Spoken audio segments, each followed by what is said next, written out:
NATO is reportedly preparing a scenario of using nuclear weapons against Russia.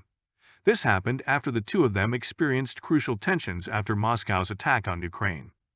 Deputy Foreign Minister Mikhail Galuzin said the scenario had been drawn up in an exercise conducted by the U.S.-led group.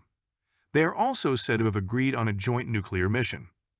That is, member states of the non-nuclear alliance are involved in military planning for the use of nuclear weapons, and their experts are trained on how to handle U.S. nuclear ammunition, Galuzin said. Galuzin said that despite the real threat, Washington has maintained its nuclear ammunition caches on the territories of non-nuclear NATO member states since the Cold War era. Some of them are in Europe, which is close to Russia.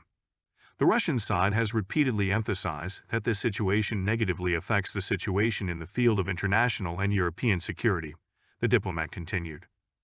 However, at the NATO summit in Vilnius in July, the West made a number of decisions, including in the area of military planning, aimed at strengthening the bloc's military capabilities and developing its infrastructure near the borders. The nuclear war rhetoric between NATO and Russia that arose after the Russia-Ukraine war strengthened. Apart from Galuzin, the latest threat to use deadly weapons was conveyed by the deputy of the Security Council, who is also the former president of Russia, Dmitry Medvedev. In a statement on his social media accounts, Medvedev made it clear that Moscow must use nuclear weapons if the ongoing Kyiv counterattack against its military is to be successful. According to him, this was launched because Russia had no other choice.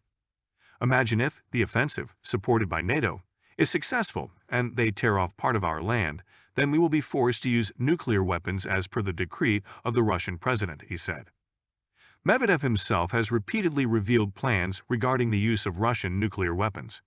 He frequently points out that the West's move to provide weapons to Ukraine has fueled a confrontation to escalate into a nuclear conflict. There will be no other choice, so our enemies must pray for the success of our soldiers. They ensure that a global nuclear fire is not ignited.